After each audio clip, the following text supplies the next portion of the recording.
I got there an hour late. My niece's birthday party was almost over. My sister Gina spotted me by the door and smirked. "Well, look who finally made it," she said, loud enough for the entire living room to hear. I handed my niece a small bag with a new journal inside. Gina's eyes flicked to it.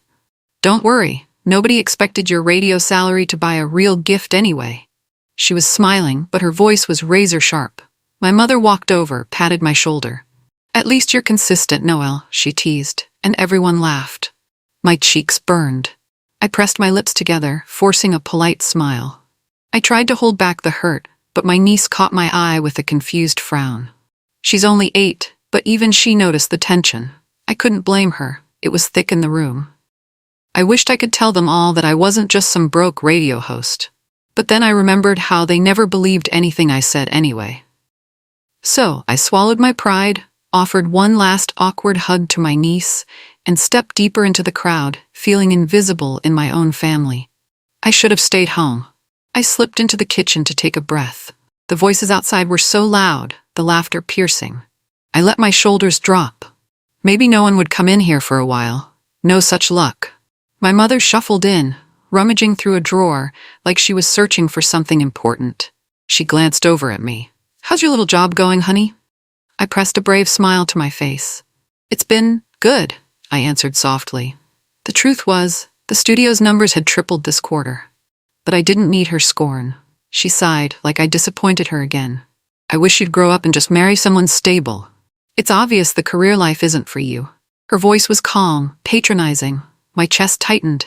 I wanted to defend myself, to say that I had built an entire broadcasting network behind the scenes. But all I could manage was a nod. Standing up for myself here always led to arguments, and I was tired.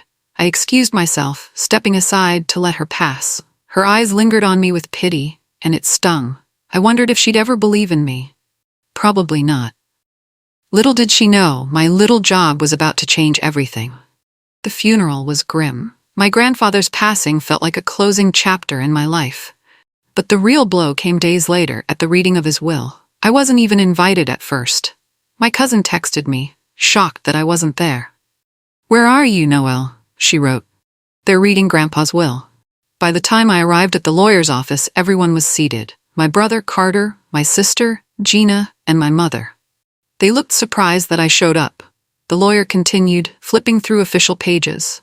It hit me like a gut punch. I was left nothing. No money, no keepsakes, no mention of me at all. My grandfather and I used to talk for hours. We shared dreams. He once told me I was the only one in the family who truly listened. But the lawyer said the family collectively felt Noelle wasn't close enough and couldn't be trusted to manage anything. My jaw locked. They'd told Grandpa that? That I was some kind of reckless child. Not worth a dime. I glanced around the room searching for a shred of remorse. Nobody spoke. I walked out, furious tears burning my eyes. It wasn't about the inheritance. It was about feeling erased. Back at my mother's house, the tension was impossible to ignore. Carter cornered me in the hallway. He's the golden child, always has been. Tall, confident, and sure I'm a failure. He folded his arms, face drawn in judgment. "You're almost 40 and you're still chasing microphones, Noelle. You're a grown woman. When are you going to settle down?" I stared at him, feeling my anger rise.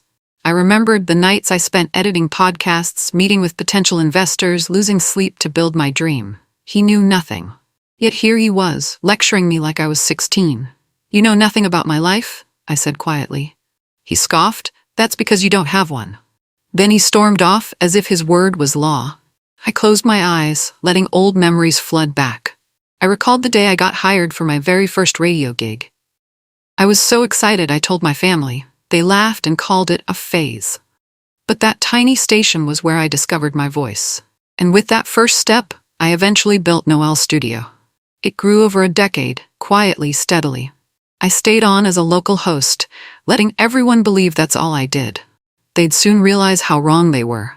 A few days later, I got a text from my Aunt Linda. "Did the $3,000 help? Hope things are better now." I frowned, confusion knotting my stomach. $3,000? I never borrowed money from anyone. I called her right away. "Aunt Linda, what do you mean?" I asked. Her voice was gentle but puzzled. "Your mom told me you were in trouble. She said you couldn't pay your bills and that your car was getting repossessed. I wired her $3,000 to help you out. My heart pounded. I wasn't broke. My car was paid off. My mother lied, pocketing money meant for me. Anger lit in my chest like a wildfire. She'd humiliated me for years, calling me irresponsible, yet here she was pulling shady stunts for cash. I swallowed hard, trying to keep calm. Aunt Linda, I'm so sorry. I never saw any of that money. I hung up, hands shaking. It wasn't just about the stolen cash. It was about the betrayal. She'd called me a failure to everyone, even behind my back. She'd used my supposed brokenness as a ticket to get money. That moment changed everything. Something snapped inside. I couldn't keep pretending this was normal. I didn't bother telling anyone I was leaving. I just packed my things and headed out. My handbag in one hand, car keys in the other. I felt this calm finality wash over me. My phone buzzed with texts from my family. Where are you? You left without saying goodbye? Don't be dramatic. I didn't respond. I wouldn't give them the fight they wanted. I was done feeding their toxic cycles, done proving myself to people who never saw me. As I drove away, I felt both numb and strangely clear-headed. The highway stretched out in front of me like a promise. I realized I wasn't running away. I was finally choosing to leave. No more showing up to family functions to be belittled. No more letting them shape my identity as some loser chasing radio dreams. I knew who I was. I just hadn't let them see it. My phone pinged again. My sister demanding I come back. My brother ranting about me abandoning the family. My mother telling me to grow up. I turned off the phone, exhaling a breath I'd held for years. This wasn't a tantrum. It was clarity. When I finally reached the city, I went straight to my real safe place, Noelle's studio. The sign out front was big and bright, a sleek silver logo with the letter N shaped like a microphone. Inside, the hustle was electric. People carrying scripts, sipping coffee, editing audio on the go. This was my world. I wasn't failing here. I was leading. My assistant Marco hurried over. Noelle, we've got the final numbers, he said, eyes shining. We just hit 18 million in revenue this quarter. I almost laughed in relief. The growth was real. We were on fire. I walked through the open-floor office, hearing snippets of conversations about new shows, fresh talents, and creative pitches. My heart soared. This place was everything I'd built from the ground up. The staff knew me as Miss Serrano, the boss who started it all. But the outside world only knew me as that small-town host. I set my suitcase in my private office. The panoramic windows showed the skyline, my everyday reminder that possibilities are endless. I took a seat and let my body relax. My family thought I was worthless. They had no clue I was running one of the fastest-growing broadcasting networks in the country. Morning light poured through my office window as I sat down with a new talent, Alexis, who had sent in a bold audition tape. She was vibrant, raw, and downright fearless. I'm not polished, she admitted, voice trembling slightly, but I believe in the stories I want to share. Her honesty reminded me of my early days. I remembered sending demos to stations across the state, facing rejection after rejection. Nobody gave me a shot until I landed that small local gig. That was all I needed to prove myself. I took a breath, looking at Alexis. I like your passion, I said, smiling. You're hired. Her eyes lit up with disbelief. Seriously? Seriously, we need voices that aren't afraid to be real, I replied. Watching her excitement gave me a flashback to my own younger self, stepping into a dusty studio with a borrowed microphone, hungry, determined, ready to be heard. After she left, I felt a quiet pride. I was giving people the chance I'd once begged for. And still, out in the world, everyone thought I was just some radio nobody. I was hidden in plain sight, exactly how I wanted it, at least for now. A week later, I sat with my executive team in our main conference room, tall windows revealing the bustling city below. We were finalizing a massive deal, a rebrand that would launch us into video podcasts and even streaming TV adaptations. Cole, our chief operations officer, glanced at me. We're talking a multi-million-dollar licensing agreement. Are we sure we want to do this under Noelle's studio? You've always stayed anonymous. I took a moment. The idea of stepping into the public eye as the official founder felt risky, but I was tired of hiding behind a quiet alias. We had grown so big that someone else might try to claim the credit. Let's move forward, I decided. We'll keep the spotlight on the company, not on me. But let's sign the deal. The rest of the team nodded, excitement buzzing around the table. This was huge. We were about to expand beyond audio into new frontiers. My heart raced thinking of how far we'd come from that tiny local station. In a matter of months, Noel's studio would be everywhere. And still, nobody in my family would have a clue I was behind it all. After that meeting, my phone lit up with missed calls and texts from my mother, siblings, and random relatives. I hadn't blocked them yet, just deleted their numbers. I glanced at each message, but never responded. Noel, why are you ignoring us? Stop acting childish. Where did you run off to? A year ago I would have felt guilty, but now I felt nothing but relief. The toxicity wouldn't end if I went back. They'd keep mocking me, keep controlling the narrative that I was a perpetual failure, so I let their messages accumulate. My phone's notification count climbed. Still, I refused to engage. Late that night, I scrolled through old texts from them. Most were demands or criticisms. When are you going to get a real job? We can't keep covering for you. That last one stung, because I never asked them to cover for anything. I plugged my phone into charge, placed it face down on the nightstand, and gazed at the city lights through my window. Silence was my only defense now. I wouldn't block them, I just wouldn't reply. Strangely, I felt more empowered than ever. Their voices no longer dictated my worth. I had my own dreams, and I was making them happen. Thanksgiving rolled around, and I stayed in my apartment. Usually, I'd drive the couple of hours to my mother's house, endure the subtle digs, smile through dinner, and leave feeling drained. Not this year. I ordered sushi delivery around noon. The quiet was nice. I pictured them in the dining room, eyeing the empty seat that used to be mine. Maybe they'd think I was rude or selfish. I didn't care. Later, I checked my phone. My sister had texted, "Happy Thanksgiving? Guess you're too good for us now." My mother wrote, "She's always been selfish." I knew because she added me to the group chat by mistake. I scrolled back, seeing all the jabs and blame they hurled at me. I shrugged, turned off notifications again, and ate my sushi. It tasted better than any forced family meal. I felt no guilt. For the first time in years, I had a peaceful holiday. By the time the sun set, I was curled up on my couch, a warm blanket over me, watching a random movie. The emptiness of the apartment didn't feel lonely. It felt freeing. I closed my eyes, smiling. I was done being their convenient punching bag. 2 weeks passed, and I realized I missed my niece Bella. She was innocent in this whole mess. She looked up to me, asked about radio hosting whenever I visited. I wanted to help her dream without family limits, so I mailed a small box to her house. Inside was a USB drive with recorded bedtime stories I had personally narrated. There was also a sealed envelope that contained the information for a prepaid college fund I'd set up in her name. I wrote a simple note. "Your voice matters, always." I didn't sign it, but I tucked in a tiny cartoon sticker of a microphone. I knew Bella would recognize my style. A week later, I got a quick text from Bella. A picture of her holding the USB drive, beaming. She didn't mention the college fund. Maybe her parents hadn't told her yet. Either way, it felt good. Doing something for her future that no one could take away. I didn't text back.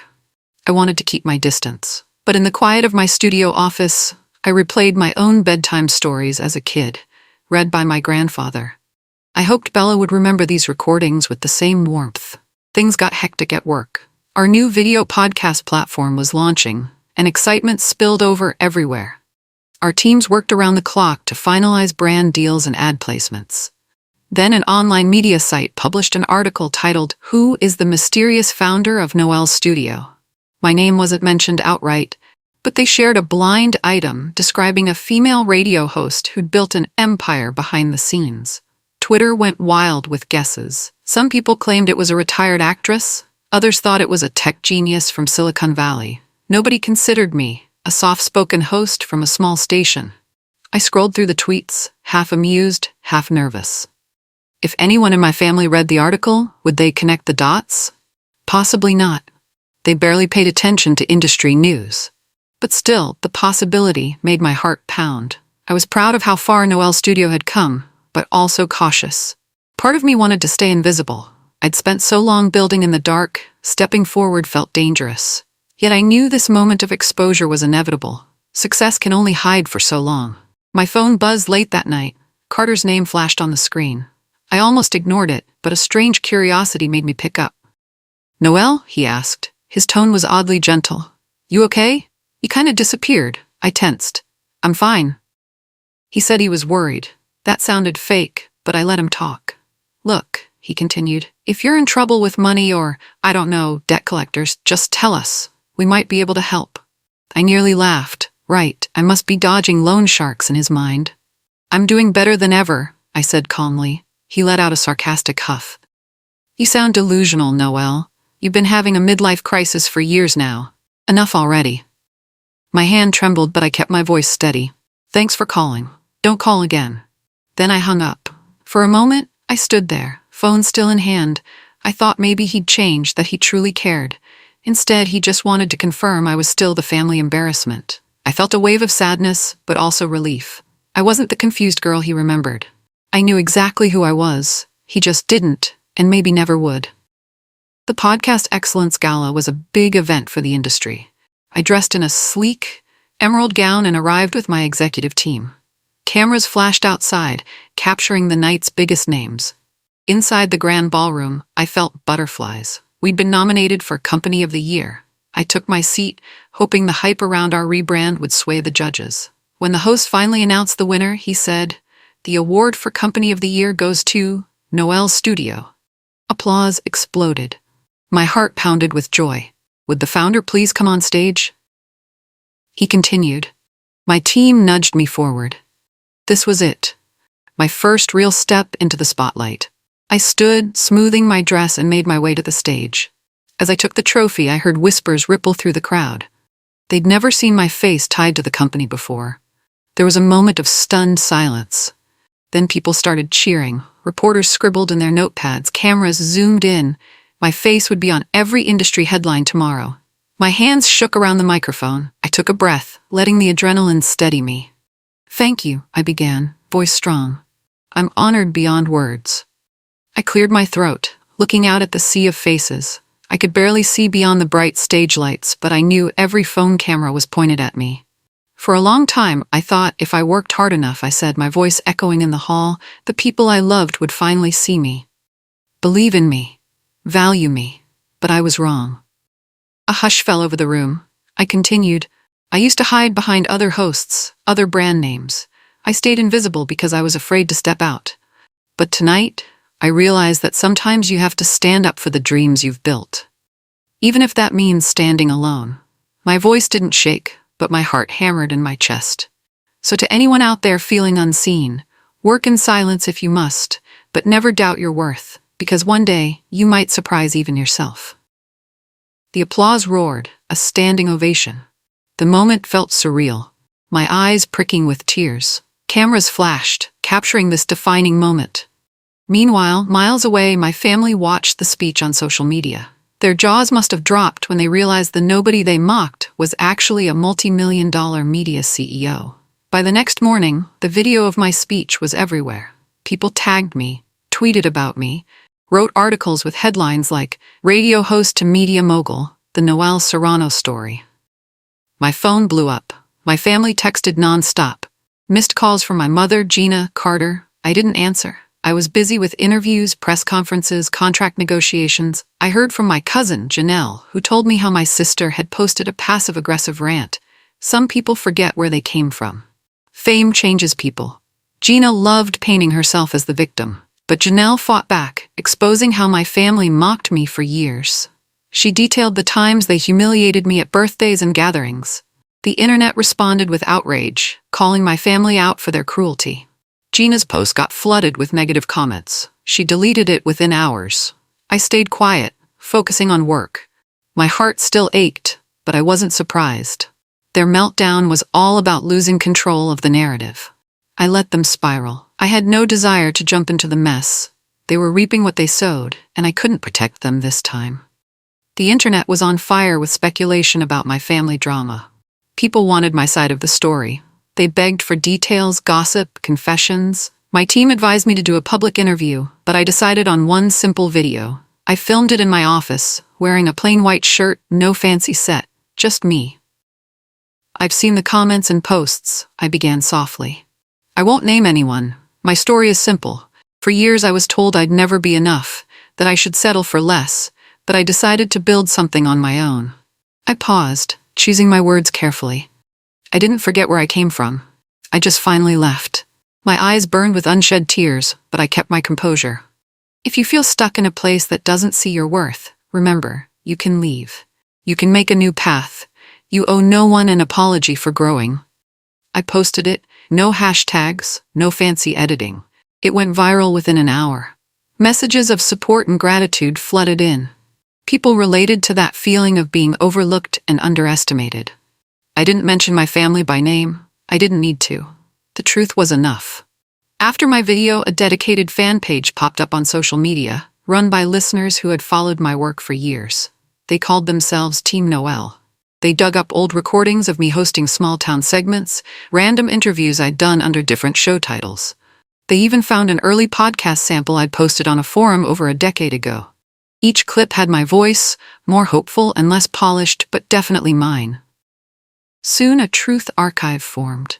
It documented my journey, from an unknown local radio host to a powerhouse media owner. People were amazed by how I grew behind the scenes for so long, signing deals under brand names, never pushing my own identity forward. I scrolled through the collection late one night, stunned. Seeing it all in one place reminded me how hard I'd worked. Every rejection letter, every late-night edit session, every leap of faith. It felt surreal to have strangers celebrate my past when my own family never had. But it also felt healing, like I finally had people who saw the full picture. I wasn't invisible anymore. A few days later, a letter arrived at my office. My assistant placed it on my desk, saying it was from my mother. The envelope was thick, filled with pages of handwritten notes. I started reading. Dear Noel, I'm sorry if we ever made you feel unwanted. You know how families can be. We only wanted the best for you. Maybe now you realize we always loved you in our own way. The words, I'm sorry if, made me roll my eyes. It wasn't a real apology, it was an attempt to save face. Then it pivoted to guilt-tripping me, suggesting I should come back and bring my success with me. They wanted to mend the rift, but on their terms. They wanted the glory of my achievements without any accountability for their actions. I sighed, closing the letter. My chest felt heavy, but not broken. I knew better now. They weren't sorry for hurting me. They were sorry they got exposed. I quietly put the letter back in the envelope. I considered sending a response, but decided against it. I wasn't going to be manipulated. Not now, not ever again. A few weeks later, I was at a local farmer's market picking up fresh produce. The sunlight felt good on my skin, and for once, I was just enjoying a normal day off. Then I spotted her, my mother. She was standing by a fruit stand comparing oranges. She turned and froze when she saw me. We stood there, silent for a moment. Then she forced a small smile. You look healthy, she said, as if we were acquaintances who'd lost touch. Thanks, I replied. My heart pounded. A million memories flooded my mind. Her cold eyes, her dismissive words, how she told Aunt Linda I was broke. She tried to hug me, arms outstretched. I took a small step back. I'm not angry anymore, I said, voice steady. But I'm not going to pretend either. Her face fell. She stammered something about family sticking together, about wanting to be in my life. I let her talk, but I didn't feel the usual guilt or need to defend myself. When she finished, I simply nodded, then turned to pay for my vegetables. As I walked away, relief washed over me. I didn't hate her. I just didn't owe her my peace anymore. Back at the office, we celebrated hitting 25 million total downloads across our shows. The team was ecstatic, cheering and clapping. I felt a sense of humble pride that words couldn't capture. During the celebration, a new intern approached me.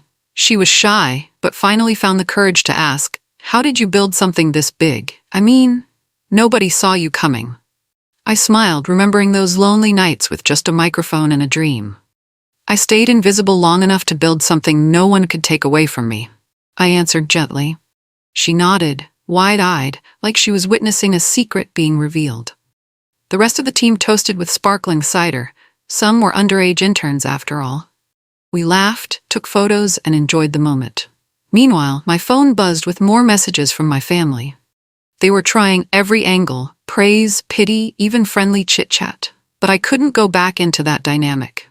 I needed time to heal, to see if they truly changed.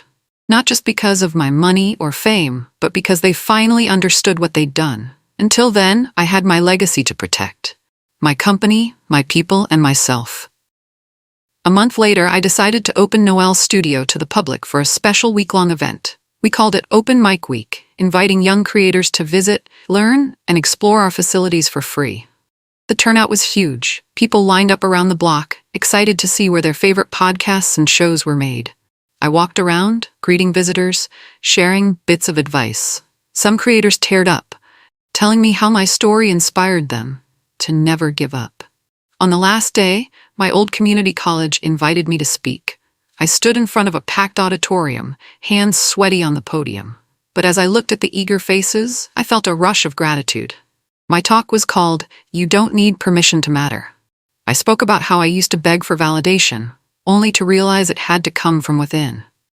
When I finished, the crowd rose in applause. Afterward, a few students hung back just to say thank you. Their eyes shone with hope. My heart felt full. This was why I did it, to show people that sometimes the best thing you can do is believe in yourself when no one else does. Closing time. I sat in my private recording booth, dim lights casting shadows on the walls. This was where it all started.